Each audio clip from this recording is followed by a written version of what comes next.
আপনারা শুনছেন community radio JU 90.8 megahertz. Jadavpur বিশ্ববিদ্যালয়ের এই বেতার সম্প্রচার বিশ্ববিদ্যালয়ের টেকনিক্যাল এডুকেশন কোয়ালিটি ইমপ্রুভমেন্ট প্রোগ্রামের অংশ। সব রকম মানুষের প্রয়োজনে আমরা দায়বদ্ধ ভিন্ন ধরনের মননশীল অনুষ্ঠান প্রচার। Community radio JU 90.8 megahertz.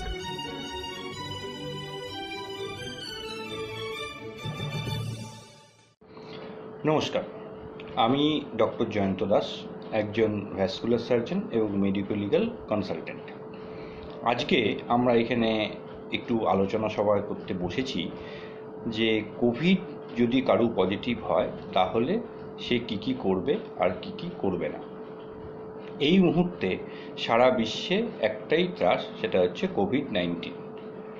আমরা আলোচনায় যাওয়ার আগে কোভিড ভাইরাসটা কি সেটা সম্পর্কে একটু আলোচনা করব।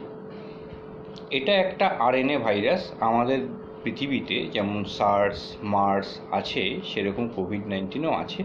এই ভাইরাসটা কিন্তু রাতারাতি চলে যাবে না, এটা পৃথিবীতে থাকবে। আমাদের নিজেদেরকে একটু জীবনযাত্রা পরিবর্তন করতে হবে এই ভাইরাসটাকে নিয়ে বেঁচে থাকার জন্য। আমরা আজকের ডেটে আলোচনা করব যে কিভাবে আমরা এটাকে নিয়ে বেঁচে থাকতে পারি, এবং যদি আমাদের কেউ এটার পজিটিভ হই তাহলে তার কি সিচুয়েশন আমাদের ফেস করতে হবে এবং সেটা আমরা কিভাবে ট্যাকেল করব। এই মুহূর্ত পর্যন্ত কোনো কোভিড স্পেসিফিক চিকিৎসা অ্যাভেলেবেল নয়, কোনো রকমের ভ্যাকসিন এখনো পর্যন্ত অ্যাভেলেবেল নয়। হয়তো অদূর ভবিষ্যতে হবে, কিন্তু যতদিন না হচ্ছে ততদিন পর্যন্ত এটাই আমাদের সত্যি। সাধারণত এই ভাইরাসটা ড্রপলেটের মাধ্যমে ছড়ায়। যেমন আমি আপনি কথা বলছি, অদৃশ্য হলেও কিছু না কিছু থুতু এবং লালা আমাদের কথার মাধ্যমে চারিদিকে ছড়িয়ে পড়ছে। সেটা যখন কারো গায়ে গিয়ে পড়ছে তার থেকে তার ইনফেকশন হতে পারে। এবং ডায়াগনোসিসের জন্য সাধারণভাবে আমরা যেটা ইউজ করি RT-PCR, সেটা গলার পেছন দিক থেকে মানে ওরোফ্যারিঞ্জিয়াল একটা সোয়াব নিয়ে তার সেখানে ডায়াগনস্টিক টেস্ট করা হয়ে থাকে। সাধারণ সিমটমেরগুলো অন্যান্য জ্বরের সাথে বিরাট কিছু পার্থক্য নেই। জ্বর, সর্দি, কাশি, খুসখুসে বা গলা ব্যথা, চোখ জ্বালা করা ইত্যাদি ইত্যাদি। এর মধ্যে মোস্ট ইম্পর্টেন্ট হচ্ছে যদি কখনো শ্বাসকষ্ট হয় অথবা বুকে ব্যথা হয় তাহলে কিন্তু খুব ইমিডিয়েটলি তাকে ডাক্তারের পরামর্শ নিতে হবে। একটা খুব ইম্পর্টেন্ট প্রসঙ্গ আছে যে যদি চোখ, নাক, মুখ দিয়েই এই ভাইরাসটা আমাদের দেহে প্রবেশ করে তাহলে আমরা এত বারবার হাত ধোয়ার কথা বলছি কেন? আসলে অভ্যাসগতভাবে মানুষ সবসময় হাত দিয়েই চোখ, নাক এবং মুখ ডলে থাকে, যার ফলে যদি হাতে গিয়ে আলটিমেটলি সেই ভাইরাসটা থাকে তাহলে সেইটা কিন্তু খুব সহজে আমাদের দেহে প্রবেশ করতে পারে।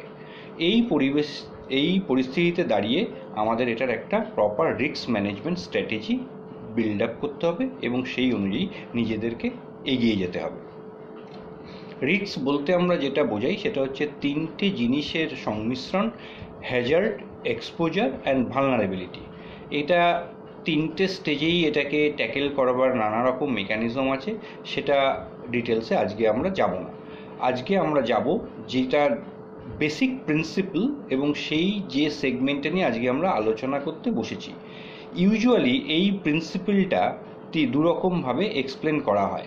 একটা হচ্ছে AI4 to I5 or AT3 to T4 mechanism. এর মধ্যে রয়েছে avoidance, insulation, immunity, insurance, initiate PIP, ইনক্যাপাসিটেট ইত্যাদি ইত্যাদি। আমরা এটাতে যাব না। আমরা কি জানতে চাইছি যে ইনিশিয়েট PIP এটাতে কি বোঝায়। PIP মানে হলো পোস্ট ইনসিডেন্ট প্রোফাইল্যাক্সিস। কোভিডের ক্ষেত্রে এই কথাটার গুরুত্ব হলো যদি আমার কোভিড ইনফেকশন হয় তাহলে আমি কি করব সেটা ইনফেকশনটা হওয়ার আগে আমার প্রস্তুতি থাকতে হবে এবং সেই প্রস্তুতি অনুযায়ী আমি আমার মতো করে কাজ করব। এই মুহূর্তে COVID is a health hazard for the society, not for you and me only. স্বাস্থ্যের আমরা তিনটে প্যারামিটার আছে, আমরা আগে থেকে জানি: ফিজিক্যাল প্যারামিটার, সোশ্যাল প্যারামিটার এবং মেন্টাল প্যারামিটার। কোভিড বা অন্য যে কোনো প্যান্ডেমিকে সোশ্যাল প্যারামিটারটা সব থেকে বেশি ইম্পর্টেন্ট। সেই জন্য এটা ল এনফোর্সিং এজেন্সি, যেমন সাধারণভাবে আমরা পুলিশ বুঝি এবং প্রশাসন বুঝি, তারা কিন্তু এটাতে ব্যাপকভাবে ইনভলভ যে how to tackle this Covid এরা। এখন যা সিচুয়েশন আছে, যদি আমার সিমটম হয় এবং আমার যদি কোভিড পজিটিভ বেরোয়, তাহলে আমাকে নিয়ে সরাসরি হসপিটালে ভর্তি করা হবে এবং আমার নিয়ার অ্যান্ড ডিয়ার ওয়ান মানে পরিবার পরিজন যাদের সাথে আমার এক্সপোজার হলো এবং রুটিনলি হয়তো হয়ে থাকে, তাদেরকে নিয়ে আইদার কোয়ারেন্টাইন সেন্টার অথবা সেলফ কোয়ারেন্টাইন বা হাউস কোয়ারেন্টাইনে তাদেরকে রাখা হবে। আমি হসপিটালে চলে গেলাম। এবার হসপিটাল থেকে সুস্থ হয়ে একটা স্টেজে বাড়ি এলাম, কিন্তু কিছু আনফর্চুনেট মানুষ থাকবেন যারা হয়তো সুস্থ হয়ে বাড়ি আসেননি, তারা হসপিটালে আরও ডিটোরিয়েট করেছেন এবং কোনো একটা স্টেজে মারা গেছেন, সেটাও হতে পারে। সেক্ষেত্রে কিন্তু বডি আর বাড়িতে আসবে না, প্রশাসন সেই বডির দাহ করবে তার নিয়ম মেনে, সেটা সংক্রান্ত আইন, এবং এটা নিয়ে এই মুহূর্তে কিছু বলা যাবে না। তার কারণ হচ্ছে এটা কিন্তু এখন আইনসঙ্গত, for greater good for the society. যে মুহূর্তেই একজন মানুষের কোভিড ডায়াগনোসিস হলো, তার সাইমলটেনিয়াসলি দুটো জিনিস হবে। একটা হবে যার পজিটিভ হলো তাকে নিয়ে কোভিড হসপিটালে ভর্তি করা হলো এবং বাড়ির লোকেদেরকে আইদার কোয়ারেন্টাইন সেন্টার অথবা হোম কোয়ারেন্টাইনে বাধ্য করা হলো, যেটা এখন আমরা কন্টেইনমেন্ট জোন বলে এই নামটার সাথে পরিচিত। তাহলে যে মানুষটি হসপিটালে যাবে তাকে কয়েকটা জিনিস নিয়ে যেতে হবে এবং পরিবারের জন্য কিছু কাজ করে যেতে হবে। তার যে কি নিয়ে যাবেন, কিছু জামা কাপড়, কারণ বেশিরভাগ ক্ষেত্রেই এনাদের সিমটম খুব সাংঘাতিক নয়। বাড়িতে যেমন আপনি শুয়ে বসে থাকেন, হসপিটালেও বেসিক্যালি আপনি তাই করবেন। এই যে রিক্রিয়েশনের জন্য আপনি মোবাইল নিন, মোবাইল চার্জার নিন, ল্যাপটপ নিলে ল্যাপটপ নিন, কিছু গল্পের বই নিন, যাতে আপনি এখানে নিজের সময় কাটাতে পারেন। এবং কিছু ক্যাশ টাকা, ক্রেডিট কার্ড বা ডেবিট কার্ড একটা নিলে ভালো হয়। যেটা অবশ্যই নেবেন সেটা হচ্ছে মেডিক্লেমের কার্ড বা মেডিক্লেমের পেপার। এই মুহূর্তে ভারতবর্ষের যা আইন আছে তাতে কোনো মেডিক্লেম কোম্পানি আপনার মেডিক্লেমটাকে ডিনাই করতে পারে না ডিউ টু কোভিড। এ সংক্রান্ত যদি আপনাদের কোনো আইনি পরামর্শ দরকার হয়, আপনি আমার সাথে যোগাযোগ করতে পারেন, আমি চেষ্টা করব আপনাদেরকে সহযোগিতা করার। বাড়ির তো সেলফ কোয়ারেন্টাইন হলো, কিন্তু কোয়ারেন্টাইন হলেও তাকে খেতে হবে, বেঁচে থাকতে হবে।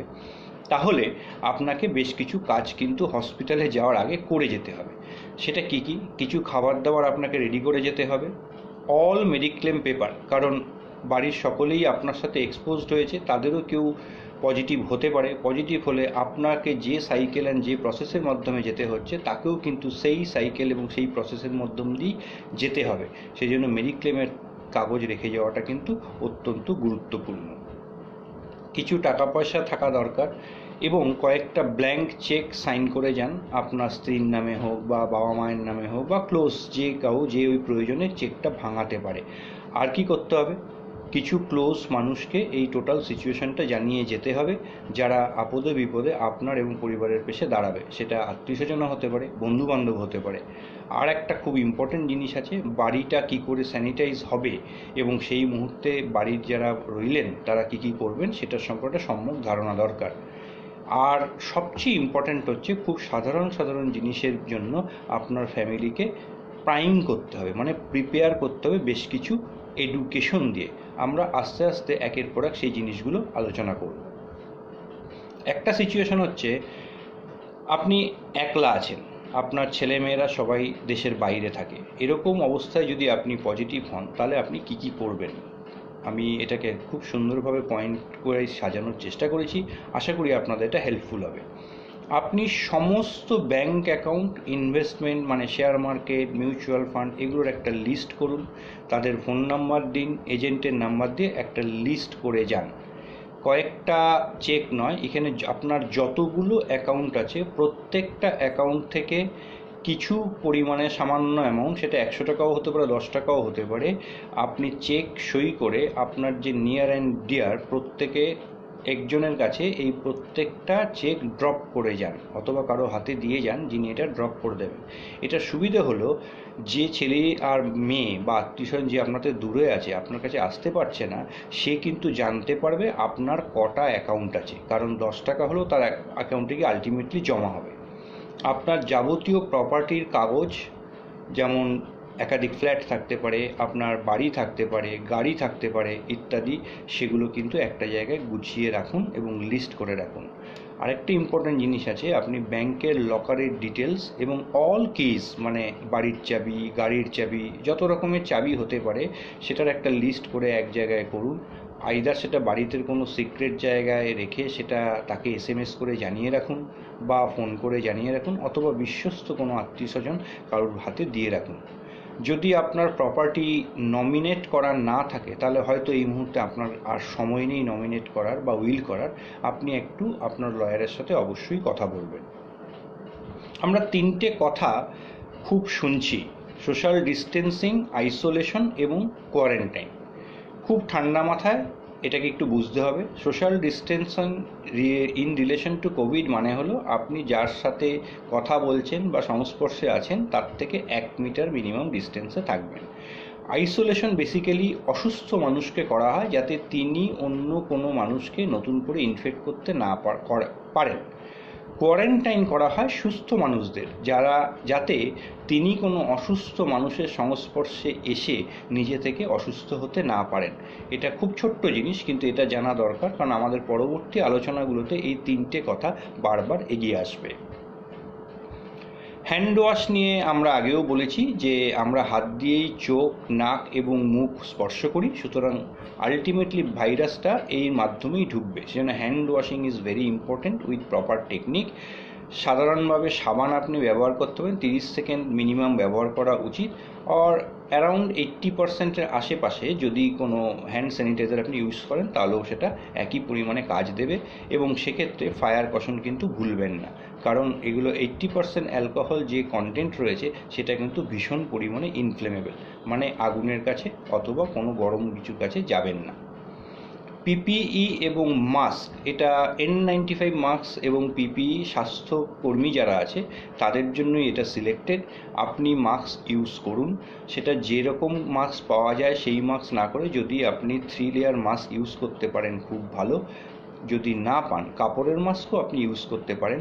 এবং মাস্ক রিইউজ এবং মাস্কের থ্রোয়িং অ্যাওয়ে, মানে যেটা আপনার ডিসপোজেবল, সেটা কিভাবে ফেলবেন এবং মাস্কটা কি করে পরবেন এবং মাস্কটা কি করে খুলবেন সায়েন্স মেনে, যাতে আপনার পরা এবং খোলার সময়ে যাতে এই ভাইরাল ইনফেকশন না হতে পারে বা এক্সপোজার কমানোর চেষ্টা হতে পারে, সেটা কিন্তু তাকে বোঝাতে হবে এবং আপনাকেও বুঝতে হবে। বাড়ি তো যারা রয়েছেন তাদেরকে বেঁচে থাকতে গেলে খেতে হবে, খেতে গেলে কিছু না কিছু তার বাইরের খাবার দাবার, মানে আমি বলতে চাইছি না পিৎজা বার্গার, কিন্তু ধরুন চাল, ডাল, তেল, নুন, গ্রসারি আইটেম এবং ভেজিটেবলস, সেগুলো কিন্তু আসবে। এখনো পর্যন্ত যা এভিডেন্স, তাতে ডাইরেক্ট খাদ্যের মাধ্যমে কোভিড ভাইরাস ছড়িয়েছে এরকম কোনো বিরাট এভিডেন্স নেই। যদি বাজারে যেতে হয় তাহলে যদি আপনি সুপার মার্কেটে যান, ট্রলির হ্যান্ডেলটা স্যানিটাইজ করুন এবং সম্ভব হলে গ্লাভস পরুন, না পরলেও খুব একটা ইম্পর্টেন্ট নয়। মানে বাজারে যাওয়ার সময় হ্যান্ড স্যানিটাইজার এখন সব বাজারেই দেওয়া হচ্ছে, এবং বাড়িতে ঢুকে কিন্তু আপনি অবশ্যই সেই হাতটাকে ভালো করে সাবান দিয়ে নিয়ম মেনে ধোবেন। ডেড সারফেসে ভাইরাসটা বিভিন্ন রকম বিভিন্ন রকম টাইমে বেঁচে থাকতে পারে। আপনার এত কিছু মনে রাখার দরকার নেই। সাধারণভাবে এখনও পর্যন্ত যে এভিডেন্স, ভাইরাসটা বিভিন্ন সারফেসে মেলালেও অ্যাভারেজ 72 ঘন্টা কোনো ডেড সারফেসে বেঁচে থাকতে পারে। তাহলে সুতরাং আপনি যে গ্রসারিটা কিনলেন, সেই যে প্যাকেটে করে বা ব্যাগে করে এলো, সেটা এক জায়গায় রেখে দিন এবং 3 দিন পরে খুলুন। যদি না এটা খুব পরিমাণে আপনার এমার্জেন্সি হয়, তাহলে আপনি 3 দিনের মধ্যে এটা খুলবেন না। ভেজিটেবলসগুলো সবসময় খুব ভালো পরিমাণে রানিং ট্যাপ ওয়াটারে ধুয়ে নিন, এবং ধোয়ার আগে এবং পরে নিজের হাত কিন্তু অবশ্যই সাবান দিয়ে ধোবেন। পার্টিকুলারলি ইম্পর্টেন্ট যে ভেজিটেবলগুলো আমরা খাই, যেমন পেঁয়াজ আছে, গাজর আছে, টমেটো আছে, এগুলো আমরা সালাডে দিই, শসা আছে এবং ফ্রুটস আছে, সেক্ষেত্রে কিন্তু এই ধোয়াটা খুব ইম্পর্টেন্ট। সবার বাড়িতেই স্কুল কলেজের ছেলেমেয়েরা আছে, মানে চিলড্রেন বা ইয়ং অ্যাডাল্টস, এদের কিন্তু ফিজিক্যাল, মেন্টাল অ্যান্ড সোশ্যালের মধ্যে সোশ্যাল কম্পোনেন্ট, ফিজিক্যাল কম্পোনেন্টটা খুব ইম্পর্টেন্ট এবং মেন্টাল কম্পোনেন্টও ইম্পর্টেন্ট। কারণ তারা বাইরে যায়, বন্ধুবান্ধবের সাথে আড্ডা মারে, তারা ক্যান্টিনে যায়, তাদের মধ্যে একটা ফিজিক্যাল অ্যাগ্রেশন এবং ফিজিক্যাল অ্যাক্টিভিটি এটা কিন্তু ভীষণ ইম্পর্টেন্ট। এটা সে যেহেতু করতে পারছে না এই মুহূর্তে লকডাউনের জন্য, তাহলে কিন্তু তার মোটামুটিভাবে একটু ডিপ্রেশন হতে পারে, সেদিকে আপনাকে বিশেষ নজর রাখতে হবে। তাহলে এদেরকে যেটা করতে হবে, একটু ক্রিয়েটিভ লাইফস্টাইলের দিকে তাকে আগ্রহ জাগাতে হবে, যাতে সে একটা কিছু ক্রিয়েটিভ করতে পারে, যেমন ছবি আঁকতে পারে, গান গাইতে পারে, অথবা বাড়িতে একটা নতুন কিছু রান্না করলো। এবং এদেরকে প্রত্যেককেই একটু ফিজিক্যাল অ্যাক্টিভিটিতে প্রমোট করা উচিত। ফ্রি হ্যান্ড এক্সারসাইজ বাড়ির ঘরের মধ্যেও সম্ভব, ছাদেও সম্ভব, বাড়ির উঠোনেও সম্ভব। ফ্ল্যাট বাড়িতে থাকলে আপনি ঘরেও করতে পারেন। অনেকের বাড়িতেই আজকাল ট্রেডমিল থাকে, সেখানেও তারা নিয়ম করে একটু শরীরচর্চা করতে পারে। আর একটা খুব ইম্পর্টেন্ট জিনিস, অপ্রিয় হলেও সত্যি, যদি আপনি জয়েন্ট ফ্যামিলিতে থাকেন এবং আপনার বাচ্চা থাকে, মোর স্পেসিফিক্যালি শিশু মেয়ে অথবা ইয়ং অ্যাডাল্ট মেয়ে যদি থাকে, তার সেক্সুয়াল অ্যাবিউসের দিকটা কিন্তু আপনাকে একটু নজর রেখে চলতে হবে। অপ্রিয় হলেও এই ঘটনা কিন্তু আমাদের সমাজে খুব রেয়ার নয়, সুতরাং এটার ব্যাপারে একটু নজর রাখা জরুরি। আমাদের প্রত্যেকেরই বাবা মা আছে, অনেকের ক্ষেত্রে এটা অনেক সিনিয়র মানুষ যারা 70 বছর 72 বছর বয়স। এইটা মনে রাখতে হবে, কোভিডের এই সিচুয়েশনও তার রুটিন কোনো চিকিৎসার কিন্তু খামতি নেই, খামতি হবে না। তার যদি ব্লাড প্রেশার থাকে, ডায়াবেটিস থাকে, তার জন্য যা যা উনি ওষুধপত্র খেতেন সেগুলো কিন্তু সবই প্রয়োজন। এনাকে একটু বিশেষ কেয়ার দরকার হবে যদি তিনি বেড রিডেন হন, অথবা পার্টিকুলারলি ক্যান্সার, রেনাল ফেলিওর ইত্যাদি কোনো বড় অসুখ থাকে যার জন্য ক্রনিক্যালি তিনি রোগে ভুগছেন, তাদের একটু স্পেশাল কেয়ার থাকে। ইন্স্যুরেন্স পেপার এবং সোশ্যাল হেল্প রেগুলেশন কিন্তু তাদেরকে জানিয়ে রাখতে হবে, এবং সম্ভব হলে একটা লিস্ট অফ ফোন নাম্বার এবং important contacts, particularly house hold services, আপনি প্রেজেন্ট না থাকলে তার কোনো দরকার পড়ে তার ওষুধটা কে এনে দেবে, এইটার একটা কিন্তু সুষ্ঠু ব্যবস্থা আপনার পক্ষে করা উচিত। আর একটা, আমাকে অনেক বন্ধুবান্ধব, যেহেতু আমি ডাক্তার, আমাকে বন্ধুবান্ধবরা খোলা মনে অনেকটা প্রশ্ন করেছে, যেটা আমার মনে হয়েছে আপনাদের সকলের সাথে শেয়ার করা উচিত। ইট ইজ ভেরি ক্রুশিয়াল, যদিও আমরা খোলাভাবে এটা হয়তো আলোচনা করি না। Sex health, pregnancy and breast feeding. এখনও পর্যন্ত যে এভিডেন্স, সেমিনাল ফ্লুইড বা ভ্যাজাইনাল ফ্লুইডের মাধ্যমে কিন্তু কোভিড ভাইরাস স্প্রেড করে না। এখনও পর্যন্ত আমাদের কাছে এরকম কোনো স্ট্রং এভিডেন্স নেই, সুতরাং ধরে নেওয়া যায় করে না। কিন্তু তার মানে এই নয় যে যখনই দুজন মানুষ সেক্সুয়াল অ্যাক্টিভিটিতে ইনভলভড হলেন, তারা কিন্তু পরস্পরের খুব কাছে এলেন, এবং একজনের জন্য যদি কোভিড পজিটিভ থাকে, আরেকজনের হওয়ার থ্রু মুখ, নাক এবং চোখের মাধ্যমে ইট ইজ ভেরি ইজি, ধরে নিতে হবে একজনের থাকলে কিন্তু আরেকজনেরও হবে। ডাইরেক্ট সেক্সের মাধ্যমে কিন্তু কোভিড স্প্রেড করে এখনও পর্যন্ত আমরা এরকম কোনো এভিডেন্স পাইনি। In that way it is safe. Breast ফিডিংয়ের ক্ষেত্রে এখনও পর্যন্ত কোনো এভিডেন্স নেই যে মায়ের বুকের দুধের মাধ্যমে কোনো একজন শিশুর মধ্যে এই কোভিড ভাইরাসটা ছড়াতে পারে। যদি আপনি যদি না চান, এই মুহূর্তে সাজেশন এটাই হবে, প্রেগনেন্সি অ্যাভয়েড করুন, সেক্স লাইফ অ্যাভয়েড না করলেও ইউজুয়াল প্রোটেক্টিভ মেজার আপনি যা নিয়ে অভ্যস্ত সেরকমই করুন। সব দিক থেকে সায়েন্স মেনে হিসাব করলে condom is the best option, কারণ এটা সেক্সুয়ালি ট্রান্সমিটেড ডিজিজ এবং অন্যান্য অনেকগুলো প্রোটেক্টিভ মেকানিজম সাপোর্ট করে। যদি সত্যি আনওয়ান্টেড প্রেগনেন্সি হয়, এমটিপি কোভিড ভাইরাসের এই প্যান্ডেমিকের মধ্যেও কিন্তু এটা কন্ট্রাইন্ডিকেটেড নয়, করা যেতে পারে। All routine sexual health care যেমন চলছিল আগে, সেটা সেরকমই থাকবে। আর একটা খুব ইম্পর্ট্যান্ট হচ্ছে, যদি কেউ প্রেগনেন্ট হন, ধরুন তার পেটে সন্তান আছে, এখনও পর্যন্ত খুব স্ট্রং নয়, কিন্তু ইভেন কলকাতাতেও 2-4টে কেসের রেফারেন্স আছে যে মায়ের থেকে তার আনবর্ন বেবিতে কিন্তু কোভিড ভাইরাস ট্রান্সমিট করেছে। এই ভাইরাসটা প্ল্যাসেন্টাল ব্যারিয়ার ক্রস করে শিশু অবধি পৌঁছতে পারছে। নর্মাল ডেলিভারি বা সিজারিয়ান সেকশনের ডিসিশনের ক্ষেত্রে কোভিডের স্পেসিফিক কোনো রোল নেই। আপনার যদি কোনো একটা কারণের জন্য নর্মাল ডেলিভারি বা সিজারিয়ান সেকশনের ডিসিশন হয়ে থাকে, কোভিড থাকুক বা না থাকুক, দ্যাট ডিসিশন উইল হোল্ড। কয়েকটা স্পেসিফিক কন্ডিশনের জন্য আমি একটু স্পেশালভাবে বলতে চাই, আমাদের যেগুলো খুব কমনলি সোসাইটিতে পাওয়া যায় সেটার একটা আমি ছোট্ট লিস্ট আপনাদের দেখাতে চাই। স্মোকিং, যারা সিগারেট খান তাদের কিন্তু কোভিড হওয়ার প্রবাবিলিটি এক্সট্রা কিছু নয় অন্যের তুলনায়, কিন্তু কোভিডের ইম্প্যাক্ট বেশি হওয়ার প্রবাবিলিটি কিন্তু তাদের আছে। কোভিডের ইনফেকশন অন্যান্য জ্বর, সর্দি, কাশি, ইনফ্লুয়েঞ্জার সাথে মিক্স আপ হয়ে যেতে পারে। সুতরাং এই সিজনে যদি আপনার জ্বর, সর্দি, কাশি হয় আপনি কিন্তু নেগলেক্ট করবেন না, চিকিৎসকের পরামর্শ নিন। টিবি, ম্যালেরিয়া, এইচআইভি এই সমস্ত রোগের ক্ষেত্রে যাদের ক্রনিক্যালি চিকিৎসা করতে হয় তাদের কোভিড হওয়ার প্রবাবিলিটির ক্ষেত্রে একই আছে, কিন্তু ইম্প্যাক্ট অনেক বেশি হতে পারে, পার্টিকুলারলি যদি তার ক্যান্সার অথবা রেনাল ফেলিওর থাকে। আর একটা ইম্পর্ট্যান্ট জিনিস আছে, আমাদের অনেকের বাড়িতেই পেট আছে, মানে পোষ্য, কুকুর, বেড়াল ইত্যাদি ইত্যাদি।